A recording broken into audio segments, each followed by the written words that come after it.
Goodwill. Goodwill का मतलब क्या होता है? गुड नेम या फिर रेपुटेशन। यानी एक कंपनी जो काफी टाइम से बहुत बढ़िया काम कर रही थी, ईमानदारी से काम कर रही थी, कस्टमर्स को अच्छी सर्विसेज प्रोवाइड कर रही थी, तो उसकी जो इमेज होती है ना मार्केट में, वो कुछ अलग ही होती है। तो उस इमेज को हम अकाउंटिंग टर्म में क्या बोलते हैं? गुडविल बोलते हैं। अब जैसे मैंने यहाँ पर एक डेफिनेशन भी लिख रखी है, गुडविल जो है वो रेपुटेशन है। Goodwill is the value of the reputation of a firm which enable it to earn higher profit in comparison to the normal profit earned by the other firm in the same trade। मतलब goodwill क्या है? Reputation जो एक firm ने कमाई अच्छा काम करके, जो उसको हेल्प करती है हायर प्रॉफिट्स को कमाने में, ठीक है, as comparison to the normal profit जो दूसरी फर्म कमा रही है, जिसकी गुडविल क्या है? कम है। अब गुडविल दो टाइप की होती है, एक होती है परचेज गुडविल, दूसरी होती है self generated goodwill. Purchase goodwill क्या होती है? जिसको एक्वायर्ड करने के लिए, जिसको हासिल करने के लिए आपने पेमेंट करी है, आपने कुछ ना कुछ अमाउंट पे करी है, उसे हम क्या बोलते हैं? Purchase goodwill. दूसरी तरफ जो सेल्फ जनरेटेड गुडविल होती है, वो क्या होती है? इनहेरेंट गुडविल होती है। मतलब आप काफी टाइम से अच्छा काम कर रहे थे, बढ़िया काम आपने किया, आपने एक वर्थ मार्केट के अंदर क्रिएट कर रखी है, वो आपकी क्या होती है? सेल्फ जनरेटेड गुडविल होती है। अब यहाँ पर मैंने आपको फीचर्स भी बता रखे हैं, features of purchase goodwill. First feature क्या आता है कि ये अराइज होती है जब आप किसी बिजनेस को परचेज करते हो। दूसरा फीचर, अब परचेज है, आपने कुछ ना कुछ अमाउंट पे किया है, तो ऑब्वियस है आपको ये बुक्स ऑफ अकाउंट्स के अंदर लिखनी पड़ेगी। तो अकाउंटिंग स्टैंडर्ड 26 के अकॉर्डिंग आप परचेज गुडविल को बुक्स ऑफ अकाउंट्स के अंदर लिखते हो। दूसरी तरफ अगर हम सेल्फ जनरेटेड गुडविल के फीचर्स की बात करें, तो फर्स्ट पॉइंट क्या होता है? It is generated over a long period of time. ये ऑटोमेटिकली इंटरनली जनरेटेड की गई है, जनरेट की गई है अच्छा काम करके। दूसरी तरफ अकाउंटिंग स्टैंडर्ड 26 के अकॉर्डिंग आप सेल्फ जनरेटेड गुडविल को बुक्स ऑफ अकाउंट्स के अंदर रिकॉर्ड नहीं करते हो।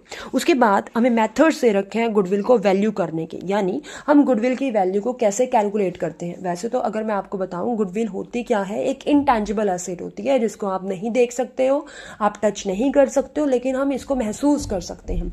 It is not a fictitious asset. ये कोई फिक्टिशियस एसेट नहीं है। फिक्टिशियस मतलब जिससे आपको आने वाले टाइम में कोई बेनिफिट नहीं मिलेगा। तो गुडविल एक इनटैंजिबल एसेट है, इसे आप फिक्टिशियस काउंट नहीं कर सकते।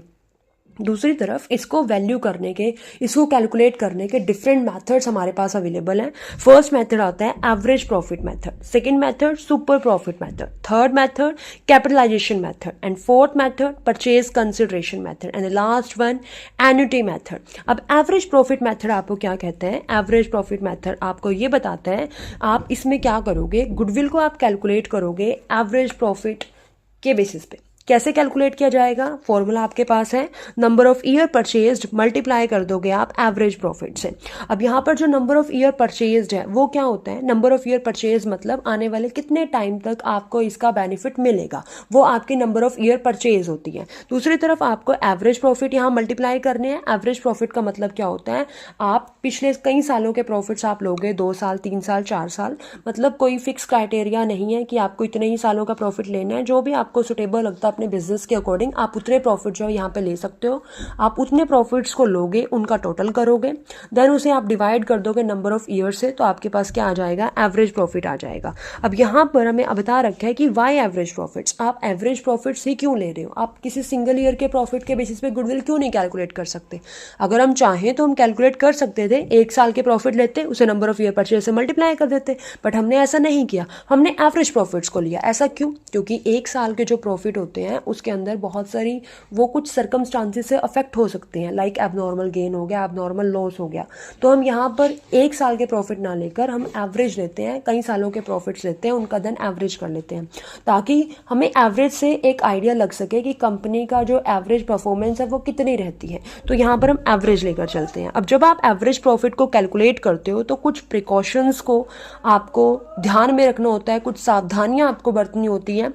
वो कौन कौन सी सावधानियां हैं? फर्स्ट, जैसे आपको दे रखा है precaution abnormal gain. Abnormal gain का मतलब क्या होता है? आपको कोई प्रॉफिट हुआ, ऐसा प्रॉफिट जो आपको नॉर्मल ऑपरेशन से नहीं हुआ है, उसे हम काउंट करते हैं एबनॉर्मल प्रॉफिट में। लाइक आपने कोई मशीनरी को सेल किया, आपने कोई फर्नीचर सेल कर दिया, ये आपका क्या है? Abnormal profit. अब हर साल जरूरी नहीं है कि आपका एबनॉर्मल प्रॉफिट होगा, तो आप क्या करोगे? एबनॉर्मल प्रॉफिट को आप माइनस कर दोगे, किसमें से? प्रॉफिट्स में से, क्योंकि हम एवरेज निकाल रहे हैं। और एवरेज आप कैसे निकालोगे? सारी जितने भी साल आप लेने वाले हो उन सबका आप टोटल लगाओगे, देन नंबर ऑफ ईयर्स आप डिवाइड कर दोगे। तो यहाँ पर एबनॉर्मल गेन को आप क्या करोगे? माइनस करोगे। दूसरी तरफ सेकंड पॉइंट आता है एबनॉर्मल लॉस का। एबनॉर्मल लॉस क्या होता है, मतलब ऐसा कोई लॉस जो आपको इस साल हो गया है, हर साल नहीं होगा, फ्लड आ गया, अर्थक्वेक आ गया, आपकी फैक्ट्री में आग लग गई या कोई डैमेज आपको हो गया, तो इस लॉस को आप क्या कर दोगे, प्रॉफिट्स के अंदर ऐड बैक कर लोगे। थर्ड आता है इनकम फ्रॉम इन्वेस्टमेंट। अब इन्वेस्टमेंट को हम जनरली क्या कंसीडर करते हैं, आउटसाइड अर्निंग कंसीडर करते हैं। तो इससे होने वाला जो इनकम हो रही है आपको, इससे होने वाली जो इंटरेस्ट इनकम है आपको, वो आप कंसीडर नहीं करते हो, उसको आप माइनस करते हो। नेक्स्ट आपको दे रखा है non operating income. Non operating income का मतलब क्या होता है, जो आपको नॉर्मल ऑपरेशन से नहीं हो रही है, उस इनकम को भी आप क्या करके चलते हो, माइनस करके चलते हो। उसके बाद आपको दे रखा है operating expenses expected to be incurred in future, मतलब ऐसे खर्चे जो आपको लगता है कि आने वाले टाइम में आपके होंगे ही होंगे। लाइक आपने कोई इंश्योरेंस पॉलिसी ले ली है, तो आपको वो इंश्योरेंस पॉलिसी पर प्रीमियम हर साल पे करना ही करना है, तो उस एक्सपेंस को आप एवरेज प्रॉफिट, मतलब जो प्रॉफिट्स आप लेके चल रहे हो उसमें से क्या करोगे, माइनस करोगे। नेक्स्ट प्रिकॉशन आता है इनकम एक्सपेक्टेड इन फ्यूचर। आपको लग रहा है कि आने वाले टाइम में फ्यूचर के अंदर आपको इनकम होगी ही होगी, तो आप क्या करोगे, उस इनकम को आप ऐड ऑन करके चलोगे। नेक्स्ट पॉइंट आता है स्टॉपेज ऑफ फ्यूचर अर्निंग। अगर आपको लगता है कि अभी आपको अर्निंग हो रही थी लेकिन वो अर्निंग आने वाले टाइम में स्टॉप हो जाएगी, रुक जाएगी, तो आप क्या करोगे, उस अर्निंग को आप पहले से माइनस कर दोगे प्रॉफिट्स में से। Next manager remuneration. रेमुनरेशन तो आपको हर साल पे करनी है मैनेजर को, तो आप क्या करोगे, इसको माइनस करके चलोगे प्रॉफिट में से। और लास्ट पॉइंट आता है इनकम टैक्स। इनकम टैक्स तो आपको हर साल जो वो कैलकुलेट करना ही होता है, टैक्स आपको पे करना ही होता है, तो आप इसे क्या करोगे, आप माइनस कर दोगे प्रॉफिट में से। तो आपके पास क्या आ जाएगा, एवरेज प्रॉफिट आपके पास आ जाएगा। वैल्यू ऑफ गुडविल आप कैसे निकालोगे, एवरेज प्रॉफिट को आप मल्टीप्लाई कर दोगे नंबर ऑफ ईयर परचेज से। उसके बाद कुछ लिमिटेशंस आपको बताई हुई है एवरेज प्रॉफिट मेथड की। तो लिमिटेशन क्या है कि इसमें फर्स्ट पॉइंट देख लेते हैं, no concrete basis of selecting the number of past years. आपको कितने पास्ट ईयर के प्रॉफिट लेने हैं ये आपको नहीं बताया हुआ, 2 साल के लेने हैं, 3 साल के लेने हैं, 4 साल के लेने हैं, तो ये इसकी क्या बन गई, लिमिटेशन। सेकंड पॉइंट आता है number of year of purchase of profit are based on estimate. अब मैंने आपको बताया कि गुडविल की वैल्यू निकालने के लिए आपको एवरेज प्रॉफिट को मल्टीप्लाई करना है नंबर ऑफ ईयर परचेज से। लेकिन अब ये नंबर ऑफ ईयर परचेज 2 साल लेना है, 3 साल लेना है, 4 साल लेना है, 5 साल लेना है, वो भी आपको कहीं भी मेथड के अंदर डिस्क्राइब नहीं कर रखा। तो टोटली डिपेंड करता है एस्टिमेट के ऊपर। कोई पर्सन कहेगा 2 साल लो, कोई पर्सन कहेगा 3 साल लो, तो टोटली किसके ऊपर डिपेंड कर रहा है, एस्टिमेट के ऊपर। ये भी इसकी क्या है, limitation, drawback. Next point capital employed is ignored. Capital employed का कहीं भी आपने जिक्र नहीं किया, एसेट लायबिलिटीज कोई जिक्र नहीं है मेथड के अंदर, तो ये भी इसकी क्या है, लिमिटेशन। सुपर प्रॉफिट्स को आप इग्नोर कर रहे हो, क्योंकि सुपर प्रॉफिट्स को ना लेकर हम तो क्या कर रहे हैं, एवरेज प्रॉफिट को कैलकुलेट कर रहे हैं, एवरेज प्रॉफिट से गुडविल को कैलकुलेट कर रहे हैं। अब यहाँ पर हम एक एग्जाम्पल से समझते हैं। आपको एग्जाम्पल दे रखा है, goodwill of a firm is valued at 3 year purchase of the average profit of the last 5 years. आपको लास्ट 5 ईयर्स के प्रॉफिट दे दिए और आपको क्या बोला गया है कि आपको गुडविल निकालनी है 3 ईयर ऑफ परचेज, यानी आप जो मल्टीप्लाई करते हो नंबर ऑफ ईयर परचेज से, वो आपको कितने दे रखे हैं, 3 साल। अब आपको 2007 के अंदर प्रॉफिट दे रखे हैं 5 लाख के, 2008 के अंदर आपको लॉस दे रखा है 2 लाख का, 2009 के अंदर आपको प्रॉफिट दे रखे हैं 1 लाख के, 2010 के अंदर आपको प्रॉफिट दे रखे हैं 6 लाख के, 2011 के अंदर आपको प्रॉफिट दे रखे हैं 8 लाख के, और आपको लास्ट में क्या बोल रखा है कि आपको गुडविल की वैल्यू कैलकुलेट करनी है। अब सबसे पहला हमारा काम क्या है, हम टोटल प्रॉफिट कैलकुलेट करेंगे लास्ट 5 ईयर्स के। कैसे कैलकुलेट करेंगे, 5 lakh minus 2 lakh plus 1 lakh plus 6 lakh plus 8 lakh, तो टोटल प्रॉफिट जो हमारे पास आएंगे लॉस को हटाने के बाद वो कितने आ जाएंगे, 18 लाख। 18 लाख को आप डिवाइड करोगे नंबर ऑफ ईयर परचेज से, ताकि हम निकाल सकें एवरेज प्रॉफिट। एवरेज प्रॉफिट कितना आ जाएगा, 3,60,000। अब हमें तो गुडविल की वैल्यू निकालनी है, तो गुडविल की वैल्यू आप कैसे निकालोगे, एवरेज प्रॉफिट को आप मल्टीप्लाई कर दोगे नंबर ऑफ ईयर परचेज से, जो आपको ऑलरेडी क्वेश्चन के अंदर दे रखा था कि आपको नंबर ऑफ ईयर परचेज कितने लेने हैं, 3 साल। तो आप यहाँ पर 3,60,000 को 3 से मल्टीप्लाई कर दोगे, आपके पास जो गुडविल आ जाएगी वो कितनी आ जाएगी, ₹10,80,000। आई थिंक आपको इतना क्लियर हुआ होगा। नेक्स्ट आपको कंसेप्ट दे रखा है वेटेड एवरेज प्रॉफिट का। देखो कई बार क्या होता है कि हमारे जो प्रॉफिट्स होते हैं, टोटल प्रॉफिट्स, वो लगातार इंक्रीजिंग ट्रेंड को शो कर रहे होते हैं, तो वहाँ पर हम सिंपल एवरेज ना निकाल कर हम वेटेड एवरेज जो है वो निकालते हैं। और वेटेड एवरेज आप कैसे निकालते हो, अब यहाँ पर सपोज करो आपके जो प्रॉफिट्स थे 2021 के अंदर वो 15,400 थे, 22 के अंदर 600 थे 23 के अंदर, 23,400 थे 2024 के अंदर, 24,620 थे। अब आपको क्या करना है, सबसे लेटेस्ट ईयर को आप सबसे बड़ा वेट असाइन करोगे। सबसे बड़ा वेट जो हमारे पास है वो क्या है, हमारे पास मैक्सिमम 4 साल के प्रॉफिट दे रखे हैं, तो 4 जो है सबसे बड़ा नंबर है हमारे पास। तो जो 2024 है लेटेस्ट ईयर, उसे हम 4 वेट असाइन करेंगे। 2023 को हम 3 वेट असाइन करेंगे। 2022 को हम 2 वेट असाइन करेंगे। 2021 को आप 1 वेट असाइन करोगे। फिर उसके बाद आप क्या करोगे, प्रोडक्ट फाइंड आउट कर लोगे। प्रोडक्ट कैसे फाइंड आउट करोगे, प्रॉफिट मल्टीप्लाई वेट कर 15,400 को आप 1 से मल्टीप्लाई करोगे, 15,400 आएगा। 17,600 को 2 से मल्टीप्लाई करोगे, 35,200 आएगा। 23,400 को 3 से मल्टीप्लाई करोगे, 70,200 आएगा। 24,620 को आप 4 से मल्टीप्लाई करोगे तो 98,480 आ जाएगा। अब आपको क्या करना है, प्रोडक्ट का टोटल लगा लेना है, फिर उसके बाद आपको वेट का टोटल लगा लेना है। अब वेटेड एवरेज प्रॉफिट निकालने के लिए आपको क्या करना है, जो प्रोडक्ट आपका आया था उसको आप डिवाइड करोगे वेट से। यहाँ पर जो वेट था वो 10 था, प्रोडक्ट कितना था 2,19,280। तो यहाँ पर हमारे पास जो वेटेड एवरेज प्रॉफिट आ जाएगा वो कितना आ जाएगा, 21,928 आ जाएगा। लेकिन हमें तो गुडविल निकालनी है, तो गुडविल निकालने के लिए आपको क्या करना है, इसको नंबर ऑफ ईयर परचेज से मल्टीप्लाई कर देना है। नंबर ऑफ ईयर परचेज आपको क्वेश्चन के अंदर कितने दे रखी थी, 3 साल, तो आपको 3 साल से इसे मल्टीप्लाई कर देना है और कितना आ जाएगी गुडविल, 65,784। होप सो आपको इतना क्लियर हुआ होगा। नेक्स्ट मेथड पर चलते हैं, super profit method. Super profit method क्या होता है, सुपर प्रॉफिट, पहले हमें ये जानना है कि सुपर प्रॉफिट क्या होता है। सुपर प्रॉफिट का मतलब क्या होता है, आप नॉर्मल प्रॉफिट से कितना एक्स्ट्रा कमा रहे हो वो आपका क्या होता है, सुपर प्रॉफिट। यानी आप जितना बाकी सारी फर्म कमा रही है उससे कुछ एक्स्ट्रा आप जो कमा रहे हो वो आपका सुपर प्रॉफिट है। सुपर प्रॉफिट निकालने का जो फॉर्मूला होता है वो क्या होता है, आपको क्या करना है, एवरेज प्रॉफिट में से नॉर्मल प्रॉफिट माइनस कर देना है। अब नॉर्मल प्रॉफिट कैसे निकलेगा, जितनी भी कैपिटल आपने बिजनेस में इन्वेस्ट कर रखी है उसको आप मल्टीप्लाई करोगे नॉर्मल रेट ऑफ रिटर्न से, डिवाइड कर दोगे आप 100 से, तो आपके पास क्या आ जाएगा, नॉर्मल प्रॉफिट आ जाएगा। ठीक है, अब हमें तो नहीं चाहिए गुडविल। गुडविल कैसे आएगी, सुपर प्रॉफिट को आप मल्टीप्लाई करोगे नंबर ऑफ ईयर परचेज से, तो आपके पास गुडविल आ जाएगी। एक एग्जांपल से समझ लेते हैं। A firm earn net profit during the last 7 years as follow. आपको पिछले 7 साल के प्रॉफिट दे रखे हैं एक फर्म के। 2006 के अंदर 20,000 का प्रॉफिट, 7 के अंदर 70,000 का प्रॉफिट, 8 के अंदर 40,000 का प्रॉफिट, 2009 के अंदर 2,50,000 का प्रॉफिट, 2007 के अंदर आपको लॉस था 70,000 का, 2008 के अंदर 40,000 का लॉस था, 2010 के अंदर आपको 2,70,000 का प्रॉफिट दे रखे हैं, 2011 के अंदर 3 लाख का प्रॉफिट दे रखे हैं, 2012 के अंदर 3,20,000 का प्रॉफिट दे रखा है। The capital invested in the firm is ₹1,20,00,000। जो कैपिटल आपने बिजनेस के अंदर इन्वेस्ट कर रखी है वो 1,20,00,000 आपने इन्वेस्ट कर रखी है।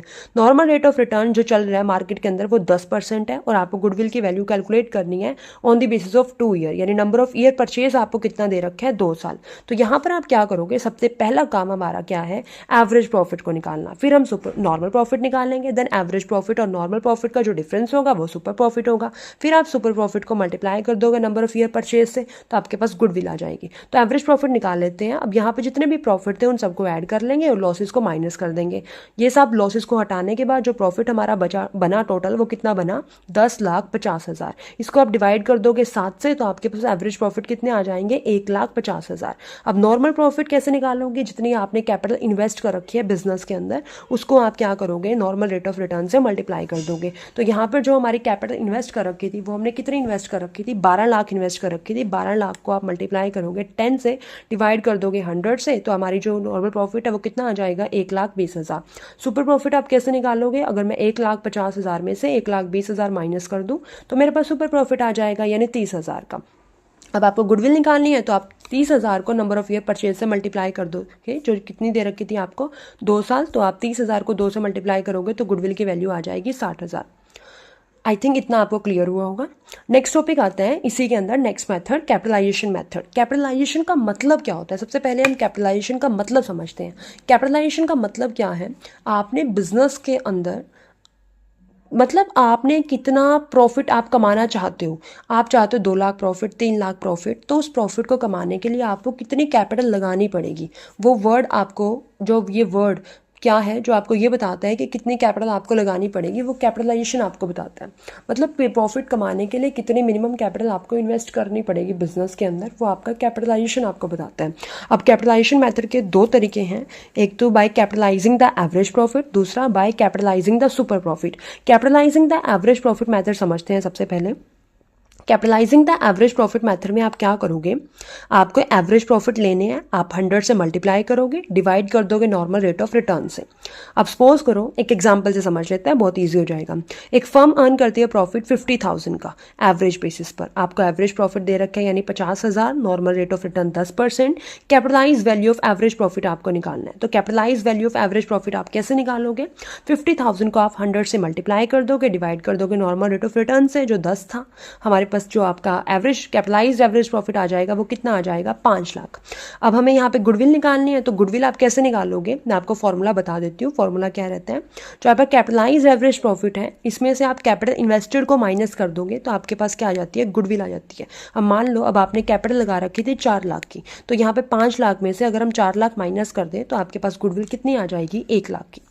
नेक्स्ट आता है capitalisation of super profit method. Capitalisation of super profit method क्या होता है, यहाँ पर आप गुडविल कैसे निकालोगे, सुपर प्रॉफिट को आप मल्टीप्लाई करोगे 100 से, डिवाइड कर दोगे नॉर्मल रेट ऑफ रिटर्न से। यहाँ पर आपको कैपिटलाइज सुपर प्रॉफिट में से कुछ हटाने की ज़रूरत नहीं है, वही आपका क्या है, गुडविल है। ठीक है, अब देखो इसमें एक एग्जांपल से समझ लेते हैं। आपको एवरेज प्रॉफिट दे रखा है 72,000, नॉर्मल रेट ऑफ रिटर्न दे रखा है 10%, एसेट आपको दे रखी है, ये आपका जो एग्जाम्पल है ना, ये आपको कैपिटलाइजेशन का दे रखा है, ये गलती से इधर लिखा गया। नेक्स्ट मेथड देखते हैं, purchase consideration method. Purchase consideration method क्या बताता है आपको, कैसे आप गुडविल कैलकुलेट करोगे। सबसे पहले हमें मतलब पता होना चाहिए परचेज कंसिडरेशन का। परचेज कंसिडरेशन का मतलब क्या है, जब आप किसी बिजनेस को परचेज करते हो तो जो प्राइस आपको पे करना पड़ रहा है, जो अमाउंट आपको पे करनी पड़ रही है बिजनेस को खरीदने के लिए, वो आपकी क्या होती है, परचेज कंसिडरेशन होता है। तो यहाँ पर आप परचेज कंसिडरेशन मेथड की हेल्प से गुडविल कैसे कैलकुलेट करते हो, परचेज कंसिडरेशन में से अगर हम नेट एसेट को माइनस करते हैं तो हमारे पास गुडविल आ जाती है। अब नेट एसेट आप कैसे निकालोगे, अगर मैं एसेट में से आउटसाइड लायबिलिटीज को माइनस कर दूं तो मेरे पास क्या आ जाएगा, नेट एसेट आ जाएगी। और गुडविल निकालने के लिए क्या करना है, परचेज कंसिडरेशन में से नेट एसेट को माइनस कर देना है, तो गुडविल आ जाएगी। एग्जांपल से समझ लेते हैं, आपको एसेट दे रखी है बिजनेस के अंदर कितनी, 15 लाख, लायबिलिटीज दे रखी है 2 लाख। अब मैं यहाँ पर मुझे निकालना क्या है, चलो एक बार एग्जाम्पल पूरा पढ़ लेते हैं फिर हम सॉर्ट आउट करेंगे। And if the business is purchase for ₹20 lakh, purchase consideration आपको दे रखा है 20 lakh, the amount of goodwill will be, तो आपको अमाउंट जो है वो गुडविल की कैलकुलेट करनी है। आप कैसे कैलकुलेट करोगे, सबसे पहले हमें 2 चीज़ें चाहिए, एक परचेज कंसिडरेशन, दूसरा नेट एसेट। परचेज कंसिडरेशन आपको पता है 20 लाख है, नेट एसेट आप बड़ी आराम से निकाल सकते हो। एसेट में से अगर लायबिलिटीज़ को हटा दें यानी 15 लाख में से 2 लाख माइनस कर दे तो कितना बचेगा, 13 लाख। यानी अब परचेज कंसिडरेशन भी आ गया, नेट एसेट भी आ गई। गुडविल कैसे निकालोगे, परचेज कंसिडरेशन में से नेट एसेट को माइनस कर दो, 20 लाख में से अगर मैं 13 लाख को माइनस कर दूं तो बचा कितना, 7 लाख। यही मेरी क्या होगी, गुडविल। अब लास्ट मेथड आता है, लास्ट है आपका एन्युटी मेथड। एन्युटी मेथड क्या बोलता है कि आप जो पैसा है वो आप गुडविल के लिए जो अमाउंट पे कर रहे हो वो आप लमसम में पे कर देते हो। सपोज जब आप किसी बिजनेस को परचेज करते हो तो आप कुछ एक्स्ट्रा अमाउंट पे करते हो। बिजनेस आपने जो खरीदा उसके अंदर एसेट थी 5 लाख की, लेकिन आप उस बिजनेस को खरीदने के लिए 10 लाख पे कर रहे हो। एसेट तो आपको 5 लाख की मिल रही है उस बिजनेस को खरीदने से, लेकिन आप जो पेमेंट कर रहे हो, परचेज कंसिडरेशन दे रहे हो, वो 10 लाख दे रहे हो। तो ये जो एक्सेस 5 लाख आपने दिए वो किस नाम के दिए, गुडविल के नाम के आपने दे, एक बार में दिए। लेकिन एन्युटी मेथड क्या कहता है कि आप पेमेंट तो एक बार में कर देते हो गुडविल की, लेकिन उससे जो मिलने वाला बेनिफिट है वो आपको हल्के हल्के इंस्टॉलमेंट्स में मिलता है, धीरे धीरे मिलता है। ये आपको एन्युटी मेथड बताता है। होप आपको ये टॉपिक बहुत ही अच्छे से क्लियर हुआ होगा।